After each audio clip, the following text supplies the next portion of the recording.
Sir వచ్చేయండి sir. Sir మీరు సైడ్కి వెళ్ళిపోండి. ఒక్క నిమిషం మీరు ఆడి నుంచి రావులే, ఇక్కడి నుంచి రావు మీరు. ఒక్క నిమిషం పక్కన ఒక్క నిమిషం. వాళ్ళని కూడా వాట్సాప్ చేస్తుంటా అక్కడ తీసుకున్నాం. ఎక్కడ ఏమైపోయింది హర్ష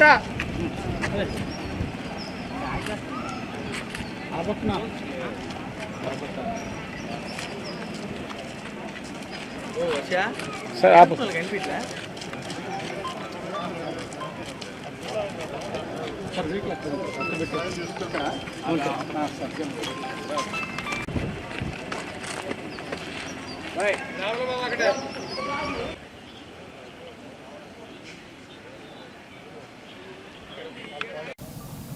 ఈ ప్రభుత్వం దాదాపు ఒక సంవత్సరం అయిపోవటం జరుగుతుంది.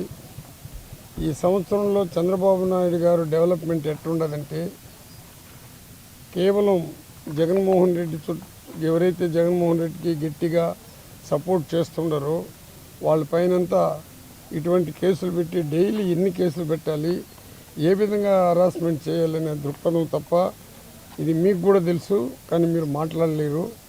ఈ దృక్పథం తప్ప వేరే దృక్పథం కనబడట్లేదు. ఈరోజు గోవర్ధన్ రెడ్డి గారిని చూసేదానికి వచ్చినప్పుడు నిజంగా ప్రతిరోజు అరెస్ట్ చేసిన రోజు ఒక కేసు అయితే రోజు రోజుకి కేసులు పెట్టుకుంటూ పోతుంటే ఇది హైకోర్టుకు తెలుసు, సుప్రీంకోర్టుకు తెలుసు, అన్ని కోర్టులు కూడా తెలుసు.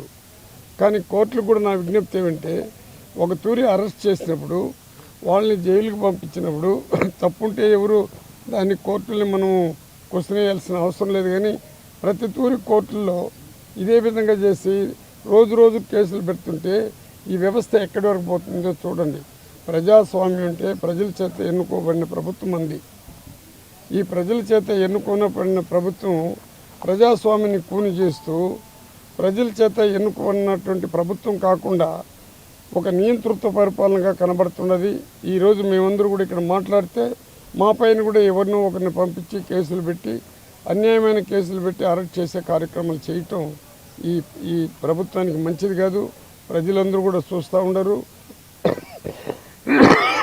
మీరు ప్రజలకు ఇచ్చిన వాగ్దానాన్ని నెరవేరిస్తే ప్రజలందరూ కూడా మీ మన్నను పొందుతారు. ఈరోజు జగన్మోహన్ రెడ్డి గారికి ఉన్న ప్రజాదరణ, ఈరోజు ఆయన ఓడిపోయినా ఎక్కడికి పోయినా లక్షల మంది వస్తూ ఉండరు. దాన్ని చూసి రోజు రోజుకి మీకు కడుపు మంట అయిపోయి అందరిపైన కేసులు పెట్టుకుంటూ పోతే ఈ ప్రభుత్వం ఎంత దూరం నడుస్తుందో మీకు అందరికి కూడా మీ ద్వారా ప్రజలకు కూడా తెలియపరుస్తున్నాను. చాలా ఆవేదనగా ఉంది. కేసులపైన కేసులు, రకరకాలైన కేసులు, అన్యాయమైన కేసులు. కోర్టులకు పోవాలంటే పేదవాడి పైన కేసులు పెడితే అడ్వకేట్లు పెట్టుకునే పరిస్థితి కూడా లేకుండా ఉంటే మీకు అందరికీ సోషల్ మీడియాలో ఏ విధంగా పెట్టించారు, ఈరోజు ఏ విధంగా అవస్థపడుతున్నారు అనేది మీకు అందరికీ తెలుసు.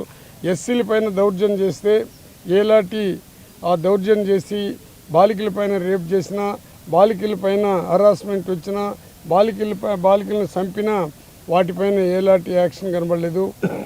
ఎక్కడికి పోయినా నువ్వు ఏ పార్టీ, నువ్వు ఎవరు, నువ్వు ఏ పార్టీకి సంబంధించిన వాడని అడుగుతున్నారు కానీ న్యాయం చేయాలనే ఆలోచన ఎవరికి కూడా కనబడలేదు. ఎస్సీ, ఎస్టీ, బీసీ, మైనారిటీలు ముఖ్యంగా ఈ యొక్క పరిపాలనలో చాలా అవస్థపడుతున్నారు. ఏ కమ్యూనిటీ అయినా వాళ్ళని ఏ పార్టీ అయినా అడిగి మళ్ళీ నిర్ణయాలు తీసుకుంటున్నారు. కాబట్టి ఇది మంచి పద్ధతి కాదు.